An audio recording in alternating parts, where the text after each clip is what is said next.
Nós estamos assistindo nesse início do século XXI uma reconfiguração do sistema capitalista em todo o mundo, a começar pelo avanço que representou a globalização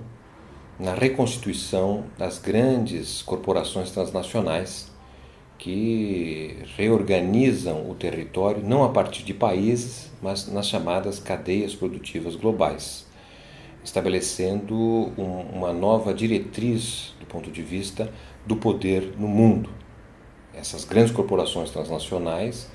chegam a ter um faturamento superior ao PIB dos países e termina, de certa forma, trazendo impactos na reorganização do mercado de trabalho,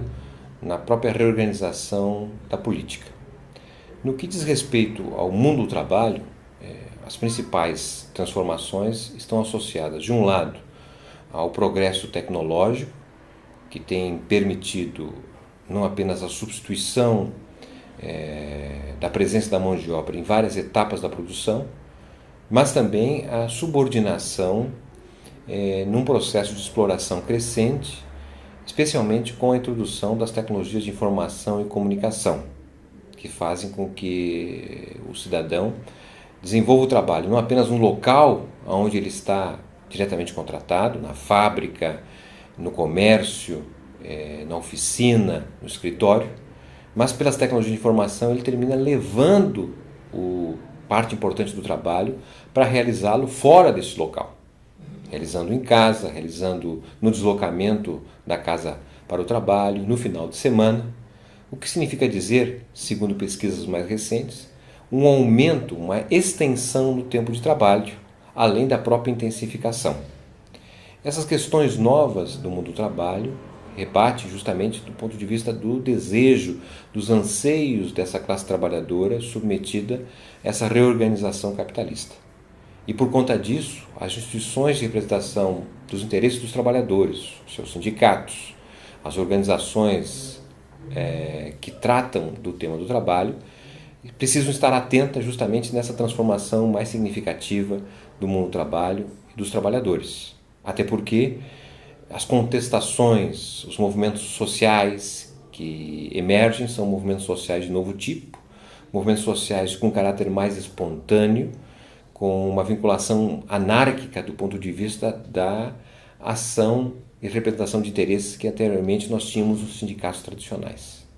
Essa questão é muito importante e que se associa a um outro tema fundamental, que é o processo de formação e o ensino para esse novo trabalho. Nesse sentido, as universidades têm sido cada vez mais afetadas por um novo tipo de organização do conhecimento e de sua difusão através das chamadas universidades corporativas, que são as universidades estabelecidas pelas próprias grandes corporações transnacionais, que formam seus próprios quadros, esvaziando, de certa forma, o monopólio que anteriormente o ensino formal, através das universidades, através das escolas técnicas, tinha. Nesse sentido que nós precisamos, na verdade, não apenas voltar a discutir a formação de maneira geral, especialmente no caso do engenheiro, que deve ser certamente uma formação que tenha a capacidade de olhar a questão mais geral, não apenas da ocupação e do emprego do engenheiro, mas do conteúdo dessa formação e do compromisso com o próprio desenvolvimento de um país, especialmente porque o engenheiro, uma vez formado, ele vai se deparar com um mercado de trabalho que não necessariamente está demandando a formação pela qual que ele teve, que é uma formação muitas vezes estrita para o mercado de trabalho. É nesse sentido que o sindicato também passa a ter um papel importante de estar mais presente nesse processo formativo, até mesmo na preparação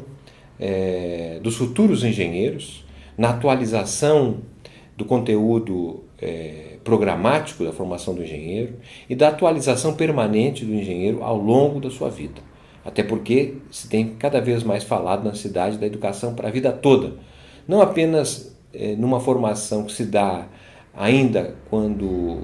a presença do jovem, 5, 6 anos de faculdade, e depois praticamente ele abandona a possibilidade de continuar estudando. Isso diz respeito ao padrão tecnológico fordista anterior,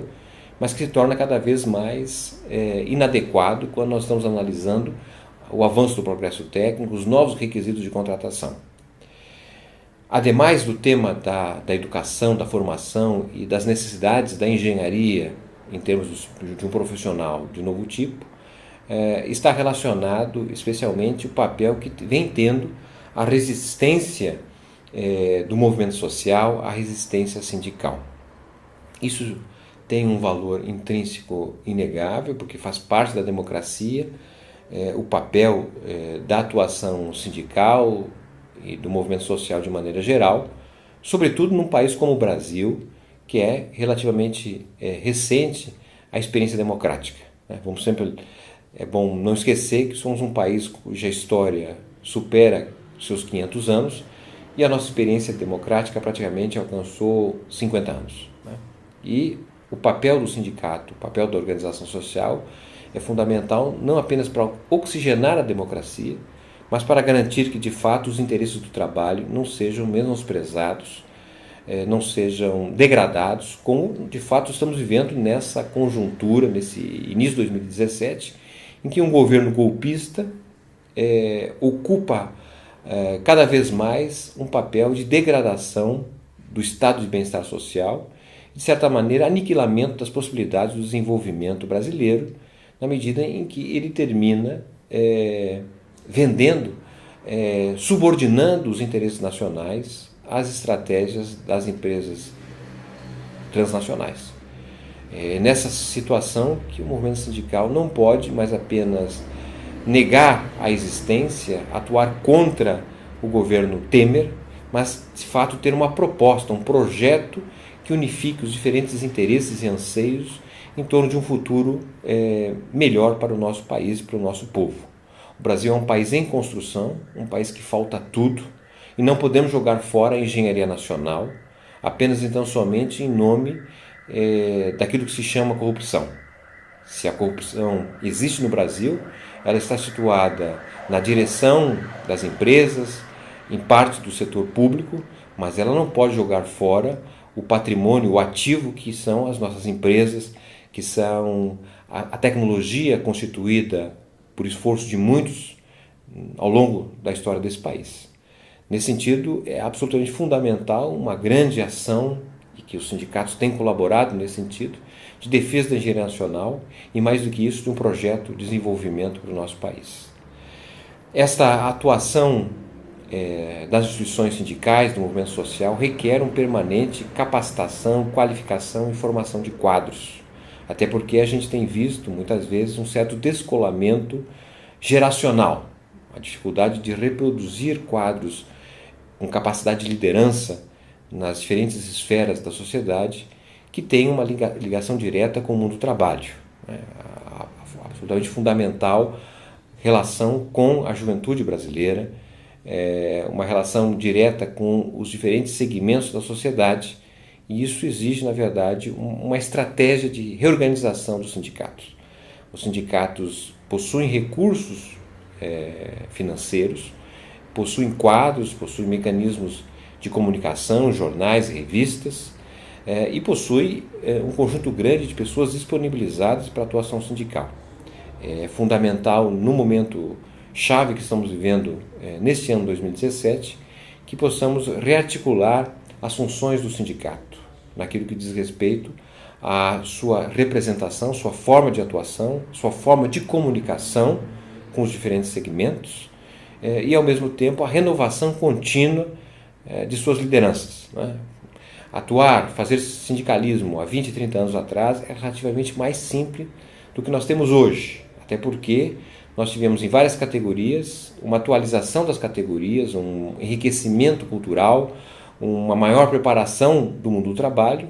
e nem sempre isso ocorreu nas direções sindicais. O papel do sindicato, o papel da liderança, não é exercer a função de liderança porque ocupa um cargo burocrático. A liderança é quem dirige, quem aponta horizontes. E é isso que se espera daquilo que nós temos de mais avançado no Brasil, que é o sindicalismo, um sindicalismo portador do novo, do portador do protagonismo, que não é um sindicalismo que dirige a sua ação olhando para o passado, mas certamente com olhos para o futuro. O papel da atuação sindical nesse momento, é estratégico numa sociedade que tem ainda restrições democráticas. O papel do sindicato é articular o mundo do trabalho, deve se associar também à articulação do mundo do trabalho não organizado, do mundo do trabalho informal, dos diferentes segmentos marginalizados da sociedade brasileira que tiveram um certo avanço nos anos 2000, mas que hoje se encontram num momento muito difícil. Essa atuação sindical ela é exercida na medida em que nós nos conectamos com o futuro, que tenhamos uma direção portadora desse futuro e que não fique apenas tão somente dirigindo um carro olhando o retrovisor. É esse papel estratégico que os sindicatos brasileiros, especialmente os sindicatos dos engenheiros, da Ficenge, têm por dever de cumprir e vem cumprindo na trajetória tão exemplar dos últimos anos.